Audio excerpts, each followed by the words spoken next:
वायु प्रदूषण हो, चाहे जल का संकट हो, चाहे आजीविका का संकट हो, ये कंपनियां आती हैं तो घर में एक दो व्यक्ति को ही नौकरी मिल पाता है, उनकी रोजगार मिल पाता है, जबकि खेती से पूरे परिवार लाभान्वित होते हैं। इस तरीके से देखा जाए तो 10,000 20,000 लोगों को उड़ान कर और 1,000 या 200-400 लोगों को नौकरी मिलता है।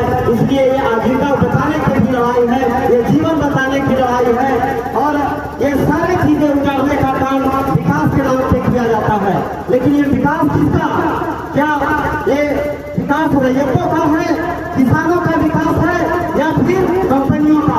तो अभी तक हम लोग जो देखते आए हैं ये विकास सिर्फ कंपनियों का विकास है, इसलिए रैयतों का, किसानों का कहीं से कोई विकास नजर नहीं आता है।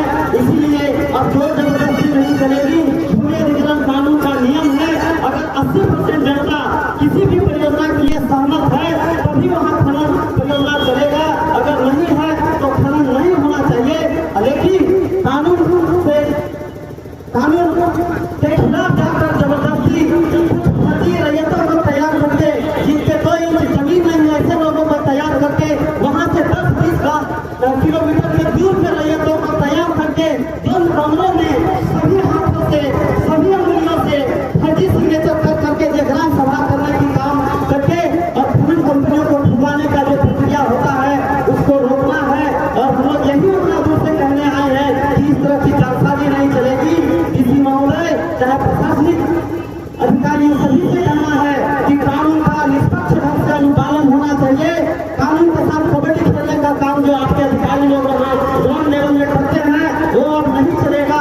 क्षेत्र की तमाम जनता यही कहने आपको आए हैं कि आप ये सब खेल आप बंद कर दीजिए, निष्पक्ष ढंग से जो कानून कहता है उसके दायरे में अगर लोग तैयार हो तो खोल लीजिए।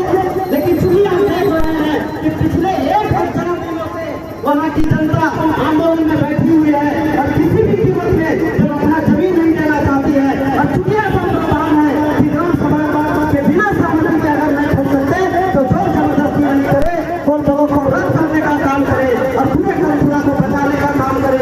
पूरे कनपुरा कृषि योग्य जमीन है, बहुफसली कृषि योग्य जमीन है। इस जमीन को बचाने के लिए जनता की भावनाओं का आदर करिए, किसानों की भावनाओं का आदर करिए, लोकमत का आदर करिए। ये लोकतांत्रिक देश है, ये तानाशाही देश नहीं है। इसलिए जनता यही कहने आई है कि वहाँ आपके अधिकारी हमारी भावनाओं को नहीं समझते, प्रशासनिक दमन करने का काम करते हैं। कई बार प्रशासन का रवैया ऐसा है जिसको हम प्रशासनिक आतंकवाद कह सकते हैं कि अगर कोई अपने हक अधिकार के लिए अपनी जमीन की आवाज अगर उठाता है तो उसको फौजी मुकदमे होते हैं, उसे टॉर्चर किया जाता है, उसे जेल में डाला जाता है, जेल नहीं होती।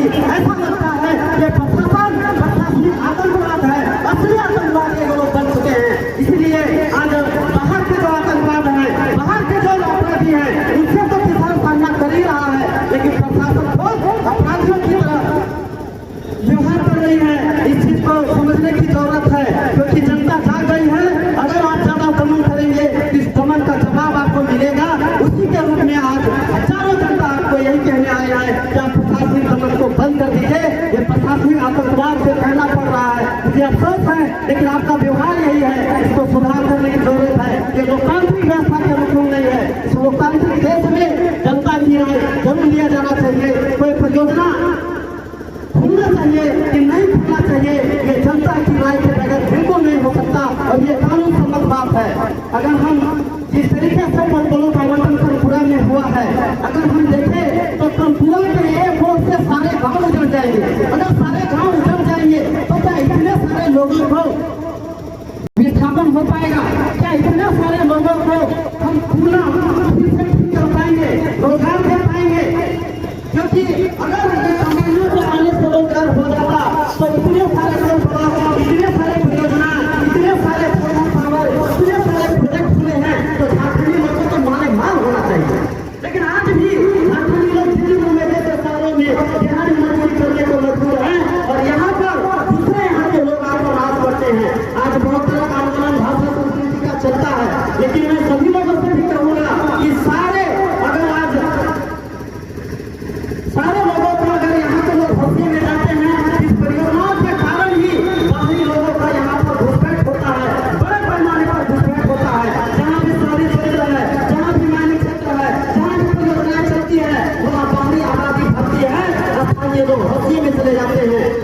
यही अनुभव है। तो क्या बाहरी लोगों को विकास के लिए खरीद लायक होती है या उसके लिए विकास है क्या? किसी भी कीमत में आज किसी भी फंड का, फंड परियोजना का, किसी भी योजना का लाभ वहाँ के लोगों को नहीं मिल पाता है। आप डीएमएफटी फंड का निवेश लीजिए, डीएमएफटी फंड से आईएएस अधिकारी लोग अपने बैठने में अच्छे वहाँ व्यवस्था करते हैं, एसी लगाते हैं, अपने टॉयलेट चमकाते हैं। शहरों में इनके जहाँ आवास है वहाँ चमकाया जाता है। डीएमएफटी का पैसा, खनन से का पैसा खनन क्षेत्र के विकास के लिए खर्चा होना चाहिए, लेकिन ये पैसा आईएएस लोग अपने मनमानी में करने में लगाते हैं। इस तरीके से देखा जाए तो विकास के किसी भी तरीके से ये जो पैसा है वो ग्रामीणों के बीच में नहीं लगता है। ग्रामीण के लोगों को धोखा मिलता है, विस्थापन मिलता है, रोजगारी मिलता है, पलायन मिलता है, लाचारी मिलता है। इस लाचारी वाली व्यवस्था, इस लाचारी वाली विकास हम बर्दाश्त नहीं करेंगे। हम अगर विकास की बात होगी तो ग्राम सभा से बैठ कर बात करना चाहिए। ग्राम सभा कैसा विकास चाहता है?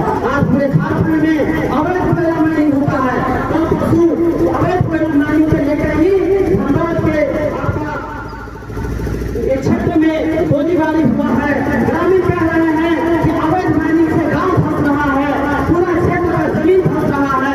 इसकी आवेदन अगर कुछ लोग करने जाते हैं तो उसी लोगों पे पर्सनल गुंडे से हमला होता है, एक साथी को मारे गए। इस तरीके से धंधा चलता है, क्योंकि प्रशासन के लोगों को एक ट्रक में 1-1 लाख का सामान होता है। तो अगर यही करना है भैया, आपको 2 नंबर काम ही करवाना है, इसी को बैठ कर दीजिए ना।